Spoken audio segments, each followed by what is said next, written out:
and his policies are getting traction in other countries in the region. So with that, I'm going to turn it over to Manuel Orozco, the director of the Inter-American Dialogues, Migration, Remittances, and Economic Development. And thank you again so much to all of you for being here. I've had the opportunity to work with you in many of the past, and it's so good to see you. Thank you, Rebecca, and good morning, everyone, and welcome, ambassadors. We're going to talk about migration. No, not really. Well, we're here to talk about Central America, U.S. diplomatic relations with the region.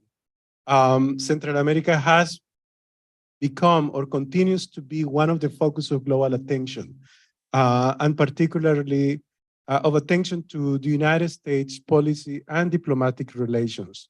We have the problem of transnational organized crime networks. 300,000 people have died since 2000. Just from homicides resulting from violence. That's more people than what they died during the civil wars of the 1970s and 80s. It is a terrible situation. We also have poorly performing economic growth. We have 500,000 people migrating every year since 2018, and $40 billion in remittances. That's basically 23% of the region's GDP. $1 in $4 is basically coming from migrant workers here in the US. We also have $40 billion in trade. A lot of it takes in free trade zones with serious problems with labor rights violations. We have environmental problems, climate change causing food insecurity in Guatemala. And as Rebecca said, we have serious problems of the rule of law. So how do we cope with all of these things? What are the challenges or the main challenges that we are dealing with? And on top of that, we have, trade agreements with China, China putting its nose in Central America, Russia signing agreements of sending troops to Nicaragua. Nicaragua has more weapons from Russia than the 3 countries of the Northern Triangle combined. So there are regional security problems, there are regional economic problems, and so, what is your view on the ground? What I want to do here is have a conversation mostly with the audience and you, and I just want to ask you one question that you can address in your own way. And basically, what is your view on the ground about the trends in the countries you have been posted and their effects on relations with the United States? With Costa Rica, we have a president who has been losing popularity, and Costa Rica just signed an agreement with the United States over the migration mobility issue. How are Costa Ricans addressing these issues?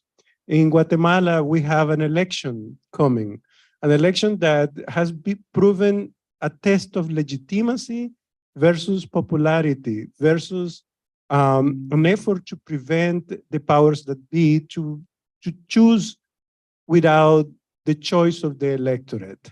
And the United States has become a little bit of in the middle of it, not influencing politics in the country, but at least putting the foot on the ground on issues relating to the rule of law and collaborating on economic development. And then we have Honduras, a president that, like in Costa Rica, has been losing popularity, is now at 40% low. And on top of that, we have a polarized context. It has alienated everyone. Practically, they are isolating themselves, and yet they are in power, and they keep a conflicted relationship with the United States. How do you, think of what I'm going to do tomorrow when I have to meet with so-and-so in the Honduran government? And Belize, we don't talk much about Belize. It's a small country, 400,000 people, with nearly 2 million tourists coming, the majority of which, 70% of which are gringos. And you have organized crime taking place there. So how does the US seek to protect its interests with, 20% of Americans, 20% of the population that are practically Americans in Belize at the same time? And then El Salvador. Suri Rios is using Bukele's platform for mano dura. And she says this is the way it works. And at the same time, We have a poorly performing economy. The Salvadoran government has really achieved very little in practical terms in economic policy, in social policy. And the fact is that the elephant in the room is that the gangs were already in decline when Bukele arrived, but he's getting the credit for it. How is the administration, how easy is your job? So let me start with you.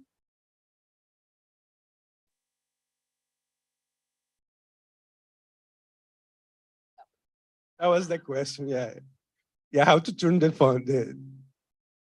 How easy is my job? I don't know how easy my job is. I think my job's an incredible honor. I've worked on the U.S.-Salvador relationship. I was doing this with Mr. Feely there nearly 30 years ago. So I believe firmly in the importance of this relationship to both countries. There's a phrase I use frequently in El Salvador, and I believe it. It's an article of faith for me. El Salvador has no better friend than the United States. And I can prove that to you in any number of ways and quantify it in any number of ways. And there it is. And I think the Salvadoran people appreciate that. So I think one of the things that I need to do is maintain and strengthen, deepen that relationship. Our differences on certain issues are well known. We've made no secret of them. I would disagree with a little bit with the implication that gangs were already in decline when President Bukele took over, and that would not be the perception of the average Salvadoran. And I think we need to recognize that part of his astonishing popularity, he polls around 85%, and his public security policy polls at 96%. We need to recognize that there's something there. I have said publicly, and I will keep on saying, that government has at least two obligations. One is to provide public security, and the other is to provide due process of law. It's not an either or choice, and it need not be an either or choice. Nevertheless, look at the demographics of El Salvador. Look at the number of people in El Salvador, which is far greater than half of the population, who have never in their lives known a time when you could walk the streets in safety. And now they can. And think about what that means to them. And that's what explains those polling numbers. And I think we have to reckon with that, and we have to reckon with the failures of previous governments in El Salvador, both in terms of governance and public security. What's happening today in El Salvador has an historical context. And if we fail to understand that, then we are not going to be the kind of partners for El Salvador that I think we need to be. Was my job easy? I don't know if it's easy, but it's a heck of a lot of fun.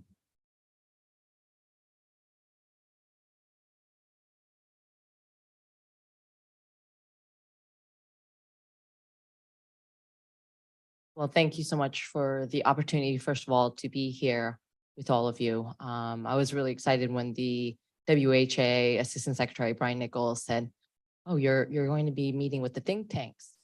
And then my conversation last night with the ambassador to Canada, David Cohen, he said, "Make sure you get something out of it.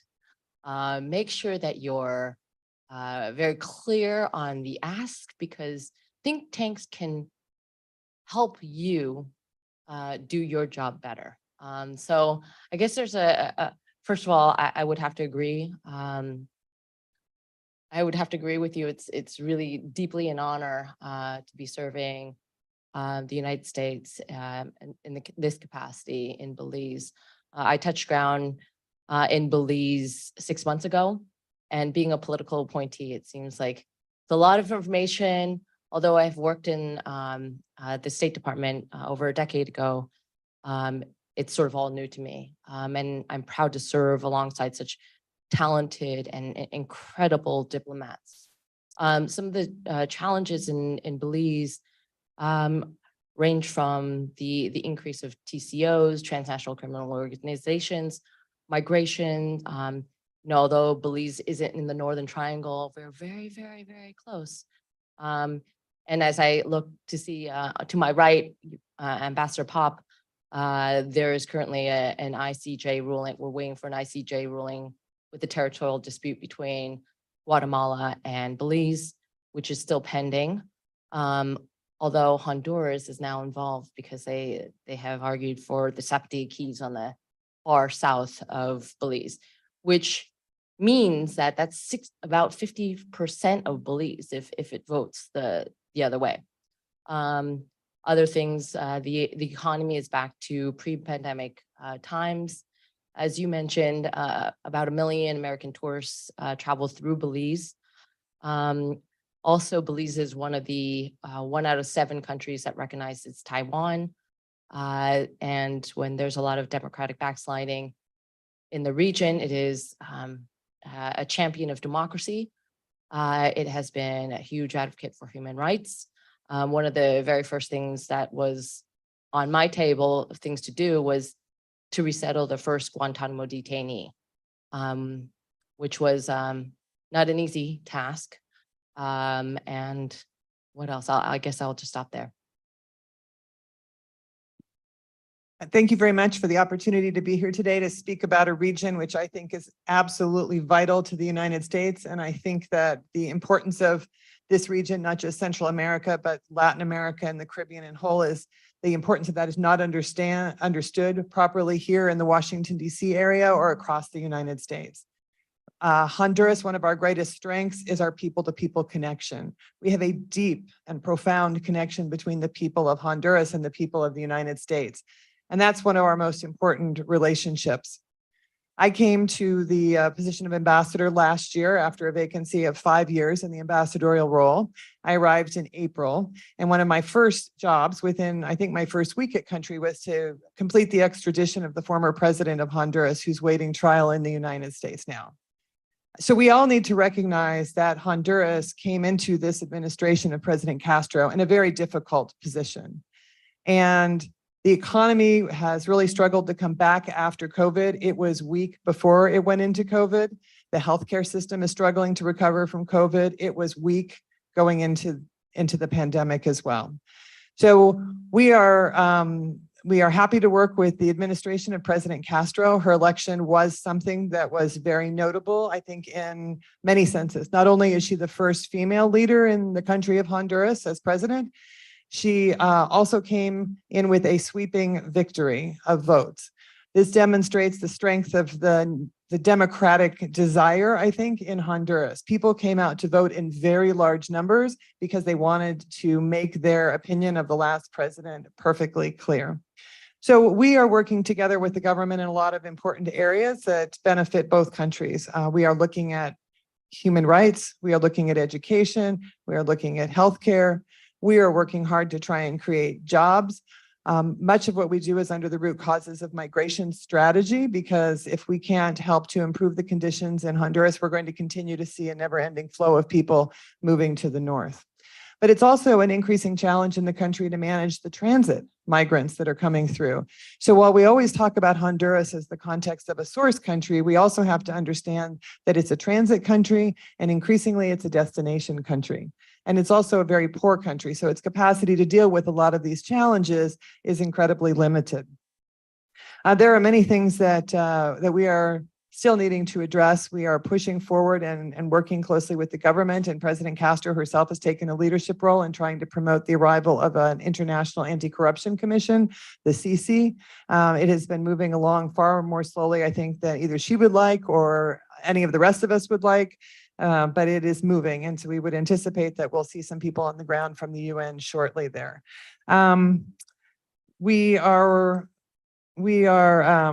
focused in general on the idea of prosperity, security, and democracy, that all of those items tie in together, and I think that you have to strengthen all of them simultaneously, or you're not going to have a successful country.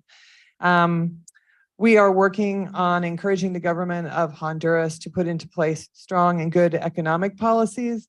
They have made some decisions, especially in some very important sectors that I have commented on previously, some of our concerns about their energy legislation and things like that. The country now, unfortunately, is experiencing severe power outages. Much of that is due to long-standing problems in the energy sector. It's got nothing to do with what's been going on recently, combined with a severe drought that's ongoing right now, and that's really created some difficult challenges. Like our neighbors in El Salvador, they have put in place a state of exception for security. However, they're doing it very differently than what's been going on in El Salvador. And so this has been underway for several months. It's expanded several times. I anticipate that it will probably remain in place. I haven't seen any indication that the government intends to step back from their state of emergency. And I think I will leave it there and turn it over to my colleague in Guatemala. Thanks, Laura. I'll begin by just echoing my colleagues' thanks for the invitation, the opportunity to be here today and to talk about this very important region. And specifically in the case of Guatemala, where I've been ambassador for almost 3 years, we've actually seen, I think, a little bit different than some of the other countries on the economic front, pretty strong recuperation and relatively rapid recuperation from the COVID-19 pandemic period. Guatemala already had very strong macroeconomic circumstances prior to the pandemic, and then was able to emerge pretty quickly. They've had a good, strong flow of not only remittances, as was mentioned earlier, but also investment over the last 2 years, which has helped fuel quite a bit of new job creation. And that's positive because Guatemala's one of its biggest challenges is, economically speaking, is the high degree of informality, not unique to Guatemala, but particularly pervasive in the interior of the country, which fuels migration. We know that a little bit less so than maybe a few of the other countries in the region. Economics is the primary driver, even above security, of migration to the United States. 90+% of migrants are leaving for lack of economic opportunities, and again, connected to, in large part, informality. So to the extent that investment has been growing, the vice president's call to action, now referred to as Central America Forward effort, to attract more investment, not only to Guatemala, but to other countries in Northern Central America, is bringing new opportunities here. That is the hope that that will generate alternatives to migration going forward. Security continues to be a challenge, but not quite at the high levels of crime that are present in a couple of the other nations in the immediate area. However, transnational criminal activity unfortunately has been obviously very closely linked not only to narcotics trafficking, but human smuggling. The Guatemalan authorities, in an area where the United States cooperates very closely with them, have been very successful, particularly in captures for extradition. The last 2 years have been record years in that space, as well as new efforts to go after human smuggling and trafficking in persons networks. So those have been bright spots of cooperation. Certainly more to do. Some of the gang activity has continued to spread into Guatemala from neighboring countries as well. I would say we are, as you mentioned, a few days away from the first round of national elections. Elections not only at the presidential level, but for every member of the Guatemalan Congress and every one of the 340 municipalities. It is an election that, while Guatemalans seem very prone to participate in, we're looking forward to high levels of participation. But a lot of it happens with a backdrop of concerns around rule of law, strength of institutions, prosecution of judges, prosecutors, independent media. So a lot of focus on the process, to the extent that the Electoral Commission has the independence and the space to do its job. There's been a number of candidates, particularly at the presidential level, that have not been permitted to run. And so that's certainly created a high degree of attention on who is included and who is not included in the election process. From the U.S. government perspective, we've certainly been calling for as inclusive process as possible and free and fair and peaceful processes throughout the electoral period. And of course, there will be likely, under Guatemalan law, it's a 50% plus one process for the presidency. So there's a likelihood of having a second round in August. And so a lot of focus will be not only on the next 2 weeks, but certainly all the way into August, when the presidential results are likely to come forward. Finally, just on migration, certainly it's the largest source of migrants in Central America, but also a major transit country. Guatemala has been a strong partner on returns, reintegration, border security, as well as addressing root causes. but the press of migration has certainly continued. 2021 and 2022 were record years. We have seen a decrease in migration since the end of Title 42 in May.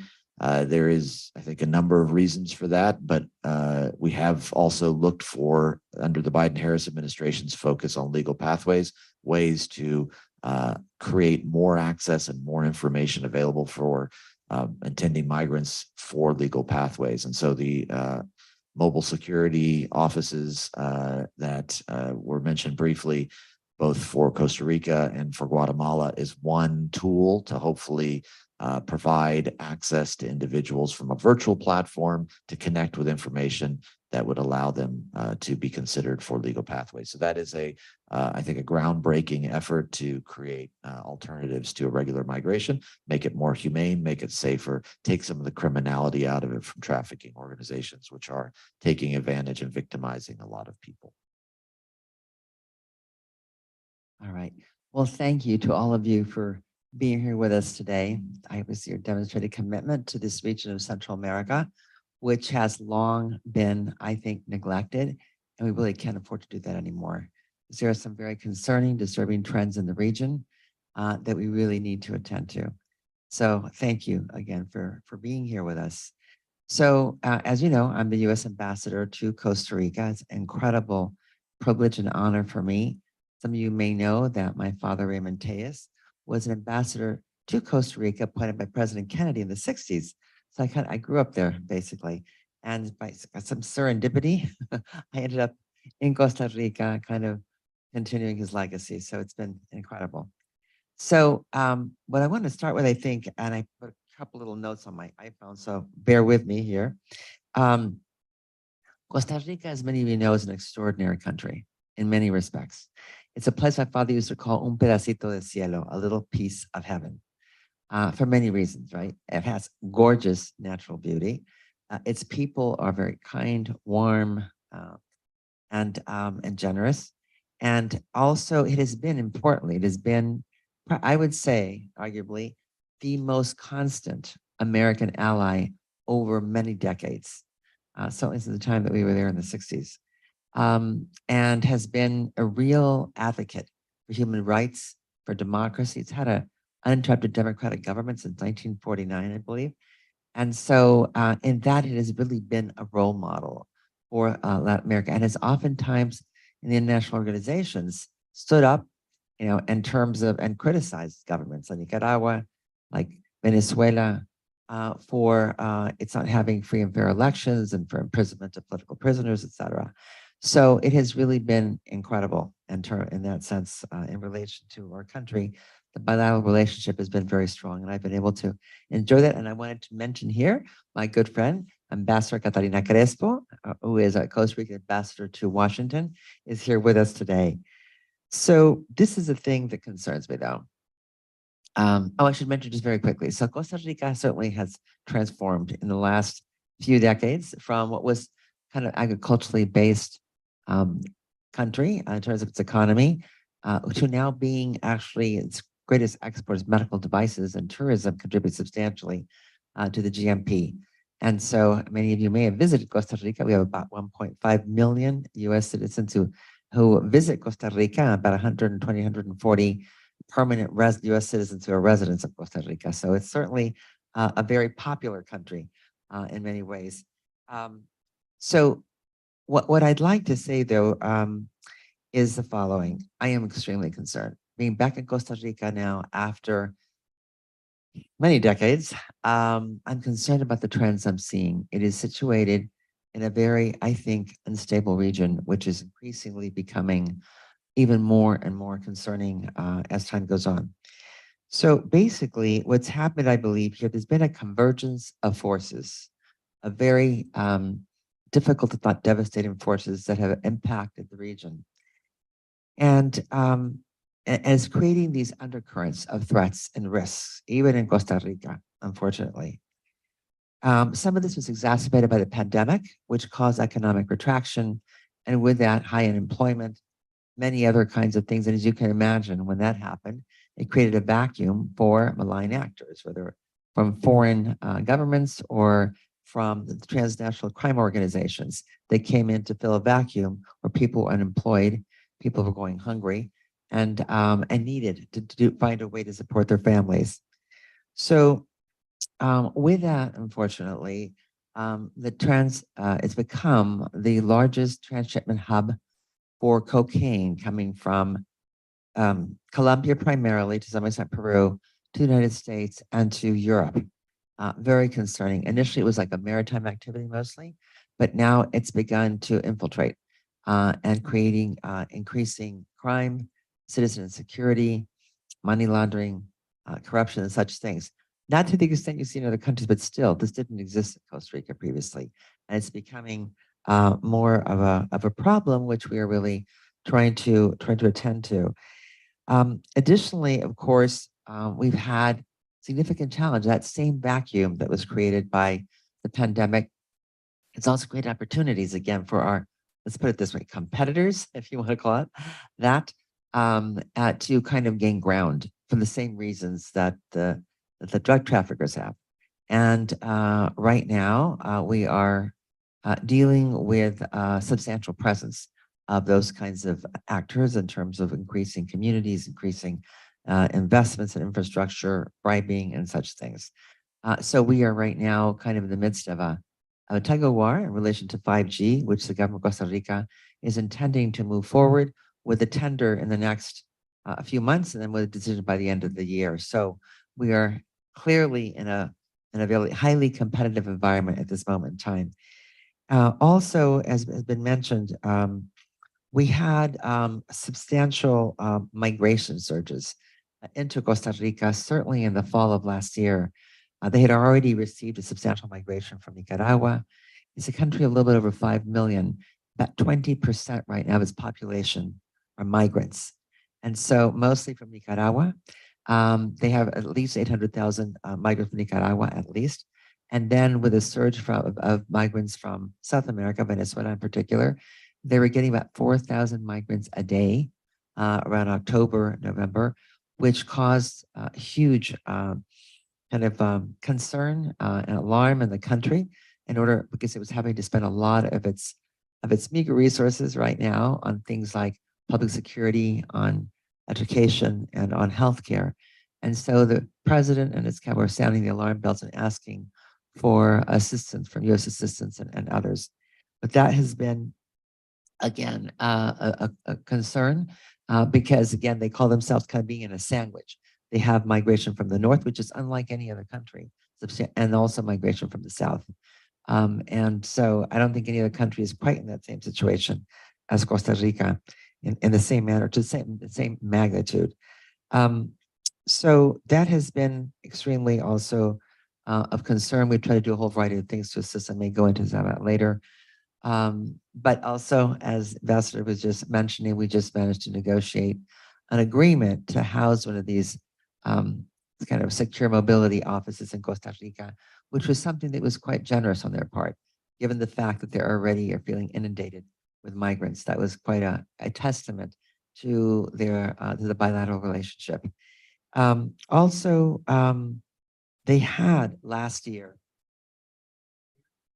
significant cyber attacks, which on the government across the board on many ministerios that like Hacienda, which is their treasury, and others, including infected the healthcare, also the healthcare units there and agency, and that was huge. It kind of paralyzed things for a period of time, and even this year there was another cyber attack. They seem to coincide when Costa Rica kind of aligns itself with the U.S. Been very critical of the Russian invasion of Ukraine, and that seems to provoke some of this in the kind of I can't go into classified information, but it seems that there's something to that. So let's see. Okay, I'm almost done here. Let's see. So we've done a whole variety of things to try to assist our Costa Rican friends and to try to keep it the secure, stable nation that it's been for a long time. But there are very significant challenges right now. Costa Rica still, compared to many others, has a great business environment, again, because of its rule of law, because of so many of the democracy.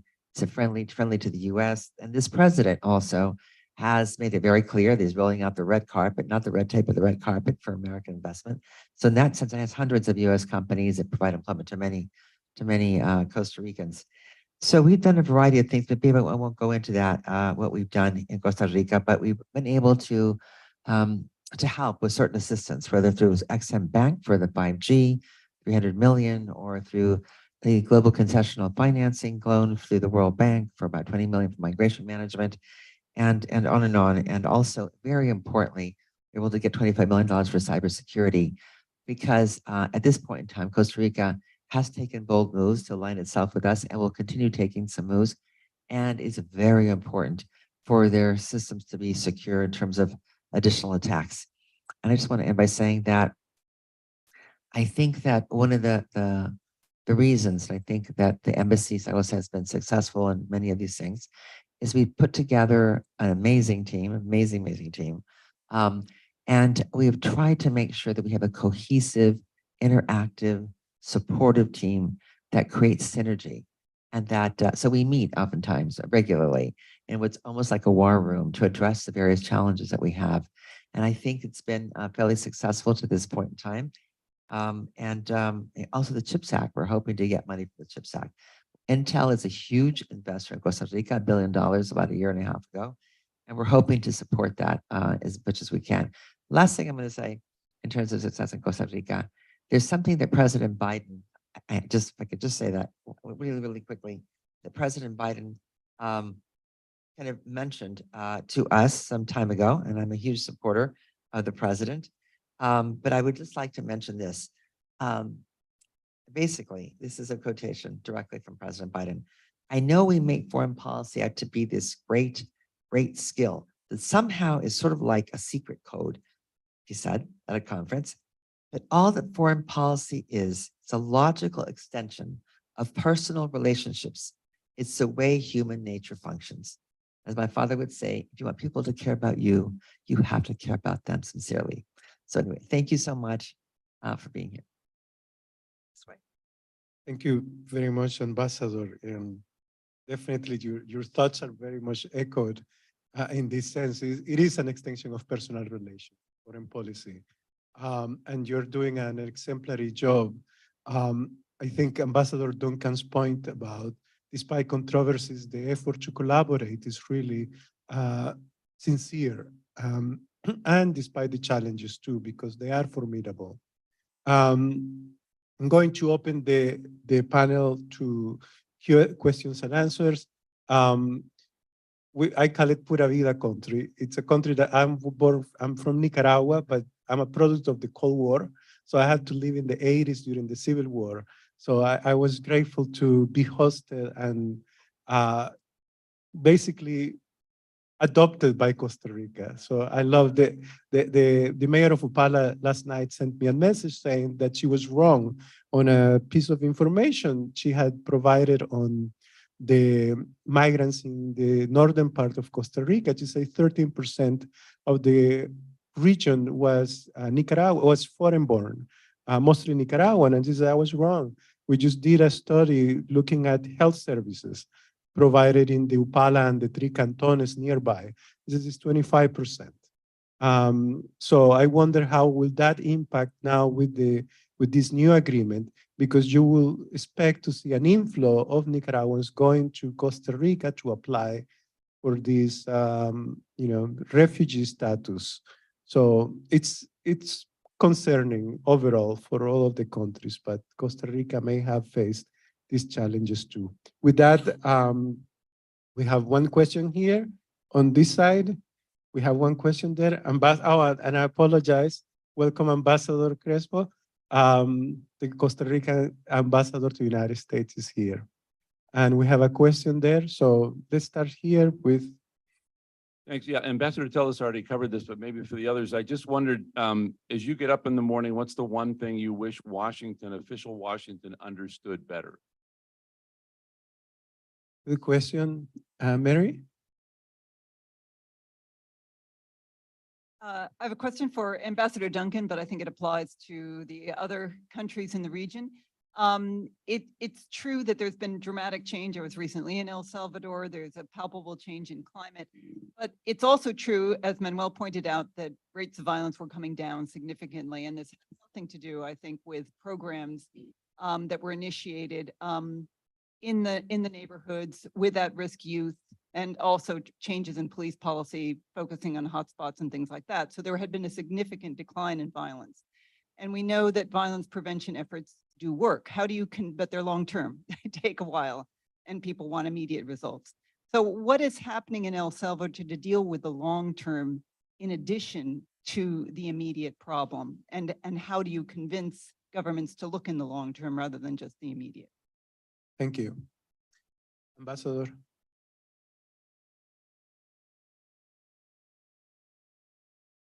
One of the things that maybe only one of you mentioned, but it affects all of our countries in Central America, is the issue of Nicaragua right now. And we had this week, or Nicaragua had the visit of the president of Iran.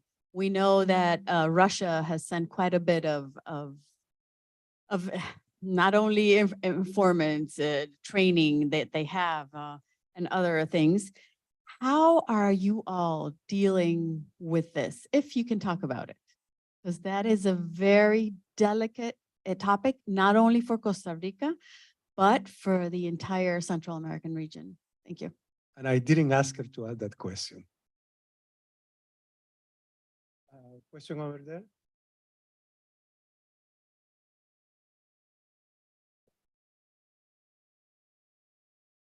Thank you. Thank you, ambassadors. This is a question for Ambassador from Honduras. For as long as we can remember, the government and the private sector have really not been able to work very well together. It's continually in the news, and it hinders progress on a lot of fronts, both in the private sector, civil society, et cetera. Just wondering if you could talk a little bit about what has the current government done to move the needle in the right direction? I'll give you the same order, your choice. You have the microphone. Fortunate. Well, I don't know if I can remember all those questions. I remember the first one. What do I wish Washington knew? And it's not so much Washington as I wish everyone in the United States knew. There's a lot more going on in El Salvador than a state of exception. I understand why that's captured so much of the news, but I think we're dealing with a government there that's also got some extremely ambitious and interesting plans for economic development in the country. They believe that they can leapfrog in terms of development using digitalization, using high tech, moving beyond what have traditionally been the important sectors for foreign direct investment in the country. And I think those extremely ambitious plans that they have are worth recognizing. And I think there are areas where we can collaborate. And frankly, I think there's a lot more opportunity for the U.S. private sector in El Salvador than is presently realized. To the question, and now I turn to another question about the state of exception.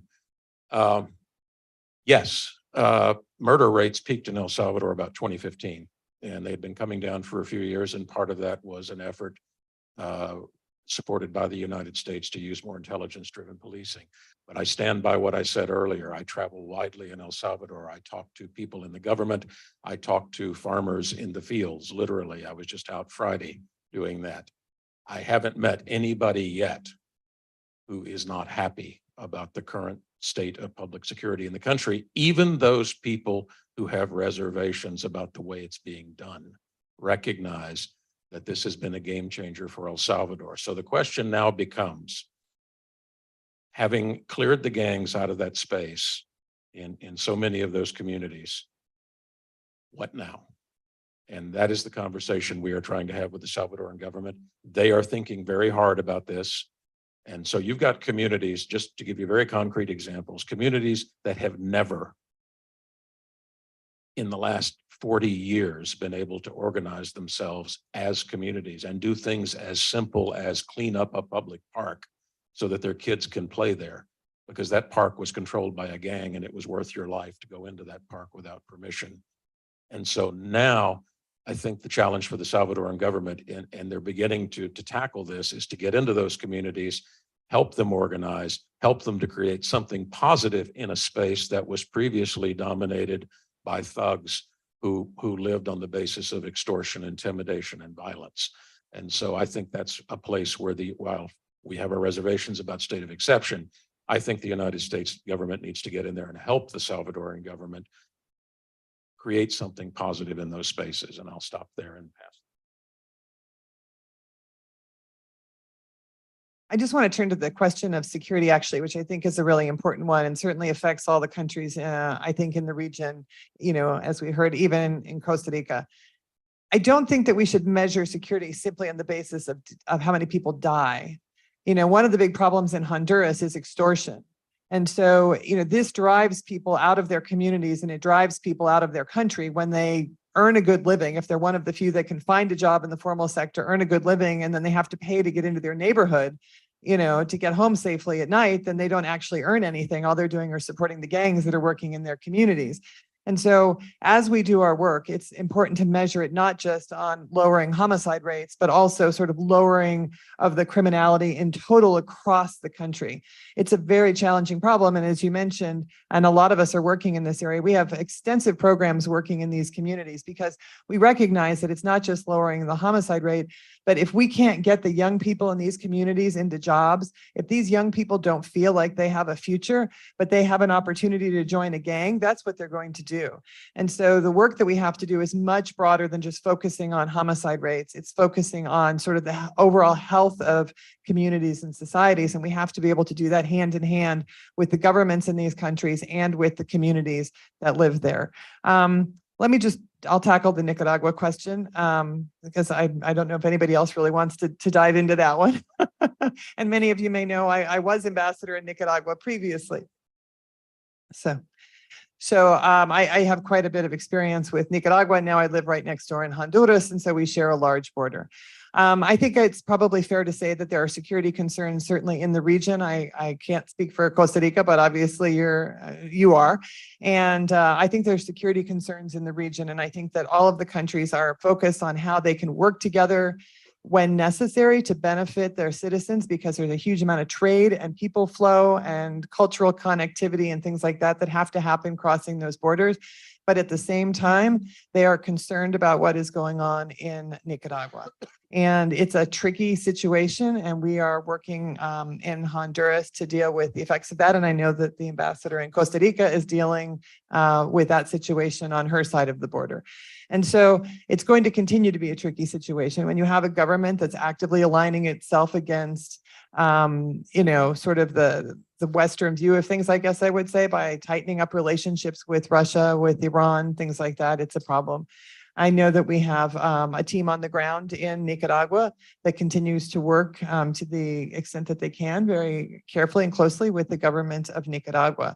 The Nicaragua, it's a beautiful country that for those of you that haven't had a chance to visit there, it's full of wonderful people that are working hard every single day to have a wonderful life for them and for their families. And I know that that's what we want for the people of Nicaragua as well. Now, let me just take the private sector relationship question for Honduras in specific. Obviously, it's been a rough road. And if you monitor the media about what's going on in Honduras right now, the road still remains rocky. And it's really unfortunate because there's a huge amount of opportunity in the economy of Honduras. There's a huge and talented pool of workers available there. Although if they don't have job opportunities, that pool of people is going to get smaller and smaller every year as they continue to migrate north. There's excellent natural resources in the country. We have many American companies that are operating successful businesses there, despite the challenges economically, politically, in the rule of law space. And what I hear from them consistently as I go to visit them, interestingly enough, and many of them have businesses around the region and around the world, is that the productivity of their workers in Honduras is higher than almost any place else. So these are very effective employees. And I think there's more opportunities for American business and for Honduran business to invest in the country. But that said, it has to be a partnership. Vice President Harris has been working hard to bring investment to Central America. We've been working hard to try and bring that our part of that investment into Honduras. But you have to have basis of rule of law. You have to have consistent policies so that investors know that their investments are going to be safe. And you can't have things like threatening expropriation in different industries. It just sends exactly the wrong message. And so regardless of what some of the intent behind some of these actions are, we all know that they're sending strong messages to the international investor community that there are challenges in that environment. And until we can get past all of this, honestly, I think it's going to be really hard to see rapid and large economic growth in Honduras. And that's absolutely needed for the people in the future. We have a very unique opportunity right now in the history of the world, which personally, I hope we don't have again. First of all, we're dealing with the benefit, I think, of friendshoring coming out of the pandemic. That's a huge opportunity for Central America, and all of the governments in the region need to be taking advantage of that unique opportunity. The second thing is the call to action through Vice President Harris. I've been doing this for over 30 years, and I have to say, I have never seen a time when the Vice President of the United States is actively looking for investment outside of the United States. We have that time now. So we have two things going on, and this is the moment for all of these governments to capitalize on that. And the window of opportunity is small and it's going to close. We all know that. And so it's the responsibility of the economic development officials across the region to step into that gap and take advantage of this unique opportunity. We're trying to work with the government of Honduras on that. I'm sure I speak for my colleagues across the region that they're doing exactly the same thing with their governments, but it takes two. The government has to get in line. We need private sector partners in all of these countries to be able to work with American and other national investors that are coming from the outside. So hopefully that I sort of took more than my fair share of the time here. Does anybody else want to answer any of these questions?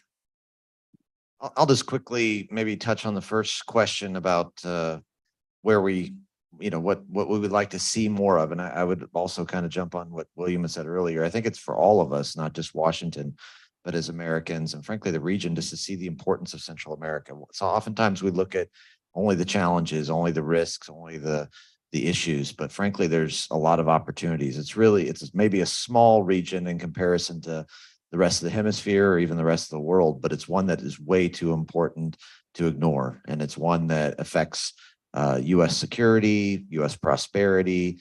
If nothing showed us more than the pandemic, the connectiveness between countries and regions of the world where we have to work together to confront these challenges. COVID-19 put that in very sharp relief. The migration issues that affect the whole region, it's truly a shared responsibility to work on those issues. That's what came out of the Los Angeles Declaration of the Sum of the Americas last year, a commitment to work together on that. So I think just keeping that focus amongst all stakeholders here in Washington, across U.S. society, the private sector, et cetera, but also partners across the region to recognize how important this area is to our mutual shared future. In terms of Nicaragua, I would just say from the perspective of working in Guatemala, certainly in the time I've been there, a much more focused attention to some of the phenomenon issues that you've mentioned, Ambassador. A commitment by the Guatemalan government to work through, particularly the Organization of American States, to address some of those concerns. Unfortunately, what's happening in Nicaragua, as Laura mentioned and others have referred to, not only is creating a lot of security concerns and questions around democracy and freedoms, but also generating a lot of migration. And certainly the countries more to the north of Nicaragua, not only there's been a tradition of Nicaraguans going south, now we're seeing Nicaraguans go north, and we're seeing a huge flow of individuals flow up towards the U.S. southwest border, as well as Nicaragua being a springboard for others to come in and transit to the United States. So that element also is one that I think we all have to be working on together. And certainly the Guatemalan government has been very committed to engaging on. Thank you. There were a lot of questions that were asked, but I will focus a little bit on Nicaragua, given that it's Costa Rica's neighbor to the north. And Costa Ricans, the government in particular, are extremely concerned about Nicaragua, as they should be, as we should be. There has been increasingly a huge transformation in Nicaragua in the wrong direction. Increasing repression, lack of rule of law, and also, as you may have heard, probably the last year and a half or so, there has been a stronger and stronger alliance with Russia. They now have probably over 500 military officers that have been integrated into the Nicaraguan army. They have given them weapons, arms, all kinds of things. And in fact, my understanding is from Ambassador Sullivan, the previous ambassador to Nicaragua, there was an agreement made between Ortega and Putin prior to the 2018 elections. And that has actually proven to be very concerning. The legislation is being written back in 2018 and even more recently, the ambassador tells me, definitely has evidence of Russian intrusion there also in terms of writing legislation, suggesting strategies, etc. When they took over the OAS sometime last year, I think it was, I understand again from the ambassador that the weapons they were using were Russian. So it's very, very significant. They have a very significant intelligence center there that's growing. And so Costa Rica does not have an army. And so they are very worried as they kind of look at their neighbor up north, that something may happen at some point in time. But certainly we will be there to support them. But there are a whole variety of things. Costa Rica still nonetheless has stood up repeatedly in international organizations to call them out on a whole variety of things. It's often led the charge in relation to doing that, but not without concern. Costa Rica shares again all of their northern border with Nicaragua. They're worried about trade and commerce, about getting their goods across. I have been encouraging them, and they're obviously thinking of a ferry from Costa Rica to El Salvador to kind of bypass in case Nicaragua ever closes the border on them. Costa Rica has received, as I mentioned earlier, probably close to 1 million Nicaraguans, including refugees, persons whom they've granted asylum status, especially persons that lost their citizenship in Nicaragua more recently. So I think that the international community really needs to focus on the growing threat we have in Nicaragua, to Costa Rica, to the region, to our own national security. And we have to figure out what we're going to do as together to deal with this. Thank you. I'd like to address the question of like, what keeps us up at night? And the things that I guess is not, as Ambassador Pop said, that Washington doesn't know. They know clearly. And making sure that WHA is not overlooked, especially countries like Belize.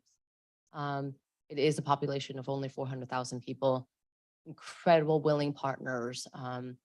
It's the incredible access from the highest levels of government. But I think one area or one thing that was mentioned in our conference yesterday by Mark was prevention. Because of the location of Belize, because it's English speaking, there's so many incredible opportunities, but at the same time, it's worrisome. And what keeps me at night is the tipping point. Like under my watch, I want the relationship to be strengthened. I want it to be better, but there are some worrying trends that we see that they're not able to address. Belize has porous borders. It has neighboring countries like Guatemala and Mexico, and also El Salvador. As El Salvador cracks down on gangs, where do they go? It's such an easy way to go to Belize because there's nothing stopping them. So we have seen increasing trends where gangs are coming, that they're increasing numbers of human smuggling and trafficking of persons, and there's nothing stopping it. And I think with the lack of intel, the lack of secure borders, the justice sector, and there are a variety. It's really a daunting task to be parachuted into a very important role. And I think for us, not having the resources and capacity, but one thing I always say is like, a little money goes a long way in a country like Belize. And do we need to light ourselves on fire in order for us to get the aid and the help? And in Belize, we don't have a representation or interagency like USA present in our country, like Costa Rica. And as you mentioned, Cynthia, tell us there's no army, and that's worrying some. So it's really the empowering and making sure that we do as much as we can. And as I said earlier, I was like, can we find creative ideas to really address these serious challenges? Because I think as I look around the team and the embassy, they have been scavengers looking for pockets of funding. Oftentimes, being denied. I think one was also spoken about in our conference yesterday is seeking funding from the Countering PRC. Well, there's no PRC footprint because Belize recognizes Taiwan, but we are trying to counter PRC. So as we look at trusted vendors similar to Ambassador Tejas, Belize is also looking at other alternatives. But when you're looking at Belize that has such a tiny economy, how can you find trusted vendors that would be willing or interested in an economy like that? So it's difficult challenges, and it's something that I'm sure all of us wake up and write things down to see if our team can come up with solutions to really address these problems that we deal with every single day. Thank you very much. I think it is sobering to some extent to hear you. We try from this side of the border to visibilize as much as possible, to make aware Washington of the magnitude of the problems in Central America. And again, it's not just about homicides. I totally agree with you. And sometimes it's frustrating to get the administration to take a more proportional response to the situation in the region. The Talibanization of Nicaragua is real, and the consequences are that some people are saying you're may look into for Nicaraguans moving forward. And, like people used to say in Congress, $1 here, $1 there, you end up with $1 billion. Well, the same thing. One abuse of authority here and another one there, eventually you have a full-fledged dictatorship. So with that, we do have key issues. We're going to have another round of questions before we close it. We have Ambassador Philly, Jose Luis, and one over there, and one there. Thanks very much, Manuel. First of all, congrats to all of you. I listened to the comments about wishing that Washington would pay more attention or be more aware of the opportunities. I say to you with all sincerity, no sarcasm, we've been writing and saying this for 30 years. So recognize that. Michelle, the money's not coming. Mark Fierstein, who sat over in NSC, myself, I can tell you it's not coming. And the vice president's initiative has been phenomenal, but it's all pledges. And so like a pledge conference, I'll believe it when I see it. The money's not coming. So what do? My injunction is nobody fires an ambassador unless you really do something stupid. Be bold and push your own limits. That, in my view, is the best thing that you can do. With that comment, 2 quick questions.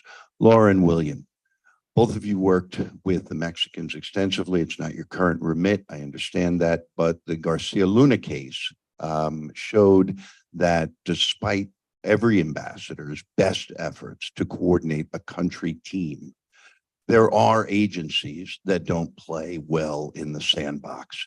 And they tend to have the effect of creating a unilateral foreign policy that leaves you with messes. So my question for anybody who wants to pick it up is, how do you manage, and all of you have got security problems, all of you have drug problems, all of you have the DEA and the Department of Justice sitting in your embassies. How do you manage those? And finally, a question for you, William. What, if you can you address the issue of freedom of expression and the fact that El Faro has not only been spied upon, but they had to leave El Salvador and have now set up shop in Cynthia's capital in San Jose. Thanks very much again for everything you guys do. Thank you.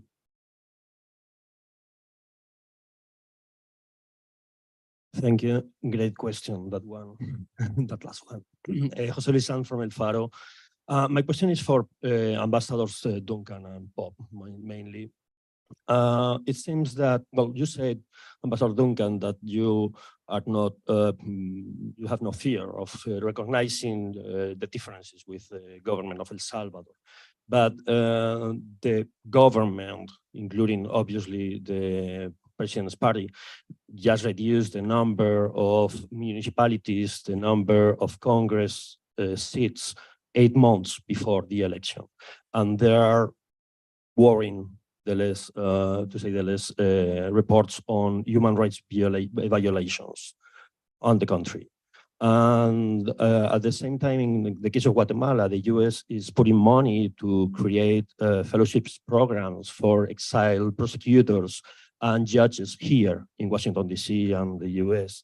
But the rule of law, the obviously cooptation of the judicial system has not been part, or at least that we know, of the 2 conversations of the vice president with President Yamate in the last 2 weeks. And you said not a word about that. So is the US reducing the level of criticism with the governments of El Salvador and Honduras, and why is that criticism that we saw in previous years reducing?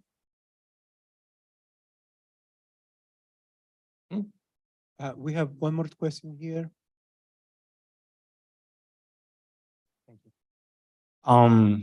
Ambassador Duncan, I know you have too many questions for now, but this question is for you specifically. I'm Salvadoran, I'm an immigrant. I know we want to avoid the topic as much as we can, but I have a questions regarding the ambit. This week, President Biden on Tuesday announced that TPS was going to be extended until 2025. I know the narrative of immigration is changing. I know there's a decrease in Salvadorans specifically being apprehended less at the sort of western border. So I think my question will be on the aspect of, do you think Washington focus right now should be on, I think, the necessities of the diaspora here in the US? One thing that people say about us Salvadorans is that you're going to find a Salvadoran everywhere you go. And that's true for many of us here in the country. So yeah, that would be my question pretty much. That's more questions than I can keep in my little head. John, you know the answer better than I do. If you're going to be a chief of mission in the Western Hemisphere, price of controlling your country team is eternal vigilance. I spend a lot of time, and when I was DCM in charge in Mexico, I spent even more time proportionally meeting with law enforcement agencies and others. And my message to them has always been very clear and very simple. I am here to ensure your success. I'm not the State Department's ambassador to El Salvador. I'm the US government's ambassador to El Salvador. So the mission of DEA, the mission of the Mill Group, et cetera, FBI, those are just as important to me as anything the State Department agencies at Post are doing. But obviously, you have an obligation, and you have been ordered by the President of the United States to keep me fully and currently informed of what you are up to. And I'm not noted for being a forgiving person. So no one's ever described me that way. So I just think if you're going to be an ambassador and you're not willing to invest that kind of time and energy in being aware of what they're up to and in helping them be successful at it, you're not doing a job. Freedom of expression, and I don't blame either of you, but because there's no reason that you should. But if you haven't heard what the U.S. ambassador to El Salvador has had to say about freedom of expression and its importance in a democratic society, it's because you haven't been listening. I have not been shy about it. And it's a topic I will continue to touch upon. And then migration. Look, I completely understand why Washington is obsessed with migration. And obviously, I believe migration needs to be safe, legal, and orderly. But for my part, I think we miss the point when we always start off talking about migration. We need to start off talking about education, investment, economic development, effective governance, public security, all of the things that you and I want here at home in the United States. It's the same thing Salvadorans want in El Salvador, I think. And that's what we need to be talking about. And that's where we need to be engaging. And I want to, one more time, we have an enormously important tool at our disposal in each of these countries, the three Northern Central American countries, and that is the H-2 visa program. And we are underutilizing that tool. El Salvador has one of the best workforces in the world, bar none. If you don't believe me, walk out of this building and walk around the Washington metropolitan area and see what Salvadorans have done in this country. 70% of the Salvadoran workforce is in the informal sector. They're looking for jobs. We need seasonal agricultural workers in the United States. We need tens of thousands more every year. We have to start encouraging U.S. agricultural employers to look to El Salvador. We have unique arrangements in these countries where USAID is working closely with the host governments to screen the workers, effectively doing the work of private sector recruiters in places like Mexico. There is an enormous advantage here. The actual cost of bringing a worker from El Salvador to the United States is not really very much more than bringing one for Mexico. And I could bore you by explaining the details because I used to be the consul general in Monterrey, Mexico, where we did 61% of all the H visas in the world. I'm telling you right now, we are failing to get the word out, and I'm going to do my part to change that. But there are plenty of Salvadorans who want to come up here and work seasonally. And why is that so important? It's important because it's a legal pathway. That's not why it's important, really. It's really important because those workers go back banked for the first time in their lives. They go back with their earnings in their hands. For them, that's capital. They're going to invest it. I do not know when El Salvador is going to put a man or a woman on the moon, but I know this. When that first Salvadoran astronaut gets to the moon, they will open a business. Because that's what Salvadorans do. And if we can get these H2 workers in the circuit and going back with their earnings, they are going to open small businesses, and they're already doing it. I meet them. And that's going to create 1, 2, 3, 4 jobs over time. That's an enormous tractor for the Salvadoran economy. And we need to make sure that we're taking advantage of it and that Salvadorans are taking advantage of it. Thank you. Let me just comment on migration in the H program. In Honduras, we're doing exactly the same thing. We have a very large and growing program. It's gone up thousands of percentages over the course of the last couple of years, but the numbers are still abysmally small and they need to be much larger. But in addition to coming back with a seed capital, I think the other thing that's important is education knowledge. So if they're up working on agricultural projects in the United States, they return with that knowledge and they invest that knowledge in their own communities as well. So they come back with money and they come back with additional skills. So it's a win-win in all sides, and it keeps them from doing that dangerous journey. So we are working very hard also with the Ministry of Labor. They are doing a tremendous job of scaling up their capabilities and shortening the amount of time it takes to get things done. Private recruiters are welcome in the country as well if they want to find talent, and there is plenty of it to go around.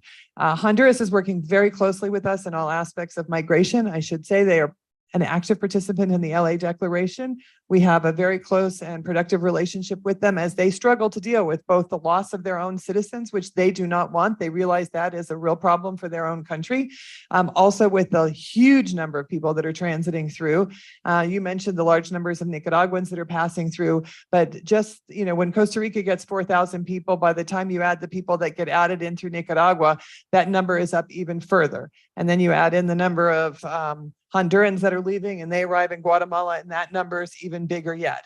And so it is huge for these small countries to have to deal with, and they have a responsibility in there, and the Hondurans are stepping up to treat people humanely, to provide, as safe an opportunity to get through their country as they possibly can.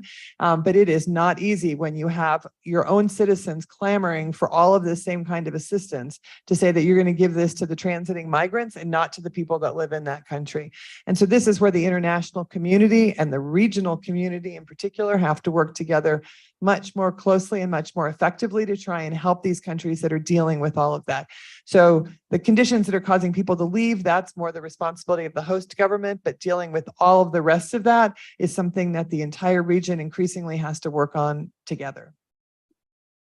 Yeah, I would just quickly add that in addition to Honduras and El Salvador, Guatemala is the same on the H2 visa effort. We've reached record numbers, still not nearly what is at the roof of the potential, but it's a win-win. It's a win for the United States. It's a win for the countries of the region, and frankly, it's an opportunity not only for humane and safe and legal migration, but also an economic force multiplier, both here in labor markets as well as in the countries of origin for those workers, bringing back that capital, bringing back the know-how, and frankly, supporting their communities and keeping families together. We often talk about the impacts of migration across individual levels, but really what it's doing to communities as well is folks are leaving behind members of their family, et cetera. We've seen rates of domestic violence, all sorts of family dislocation continue to grow. So when folks can go work for a short period of time, come back, have their families stay in place, it has many positive impacts beyond even just the economic. In terms of the question around rule of law, transparency, governance, I would just say in Guatemala, like in El Salvador, I think mentioned previously, we've been very vocal and we continue to be very vocal. We've also been very tangible and concrete in our actions, and that's continued throughout the last few years in terms of designations, visa revocations, more than 60 people publicly designated, using new tools, additional efforts provided by the U.S. Congress to take action where the evidence meets the statutory requirements. Members of the judiciary, members of the private sector, members of the legislative body across former and current individuals. We have continued to also provide support for various sectors, civil society, independent media, the program that was mentioned in terms of exchanges and fellowships. Also just working with civil society in general because ultimately these issues of rule of law and transparency, supporting institutions has to start within the countries themselves. So contributing additional resources to civil society, to building capacity. We've pulled back assistance that we used to provide in the case of Guatemala to the public ministry, the only attorney general in the world that's designated by the U.S. government. And it's unfortunate. We've been very clear about our concerns about impunity in that space, the persecution that's occurred against current and former prosecutors and judges, and that's not going to stop. Even while we work in all these other areas, we're very committed, very clear to supporting rule of law in Guatemala for the benefit of Guatemalans and for Guatemalans to be able to fulfill the promise of their own laws and their own institutions.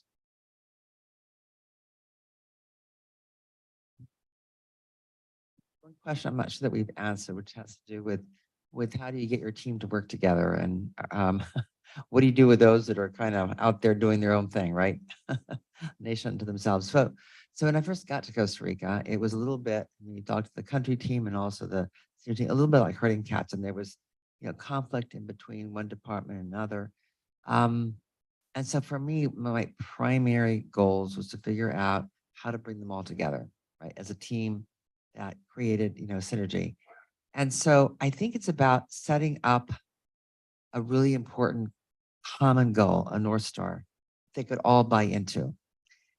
And then again, going back to relationships, establishing that with every one of them, but then also bringing them together and reinforcing those collaborative efforts.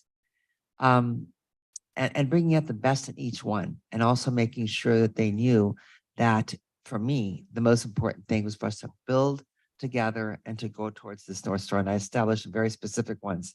It's always good to establish an external, adversary, but it's real.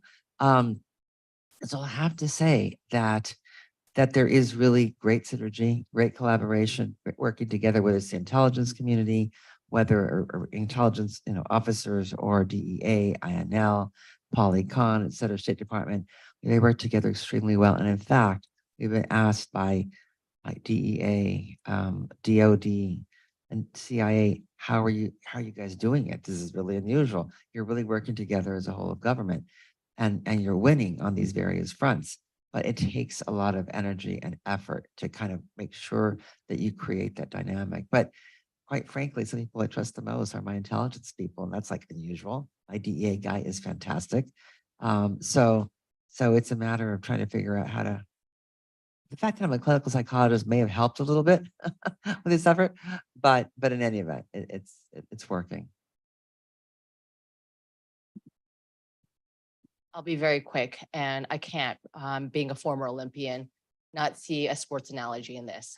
Just similar to what Ambassador Tejas has said about the country team, I think it's coming together and getting folks that oftentimes in a country like Belize, we have our regional support elsewhere in El Salvador, our ORAs in Honduras. It's getting everybody to the table. But at the same time, when, you know, in figure skating, it was always an individual sport. You know, I'm on the ice all alone, but at the same time, I'm not all alone. I have an incredible team of coaches and choreographers and trainers and everybody else. Although you see us here all on the stage, we have an incredible team at the MC that work hard day in, day out, serving our country. Thank you. Well, thank you very much. Olympian challenges for complex cooperation solutions. And we appreciate you being here. Thank you very much. We run out of time, but it's been really good to have you and hear your perspectives, and wish you good luck for the remaining of your terms. Thank you very much. Thank you.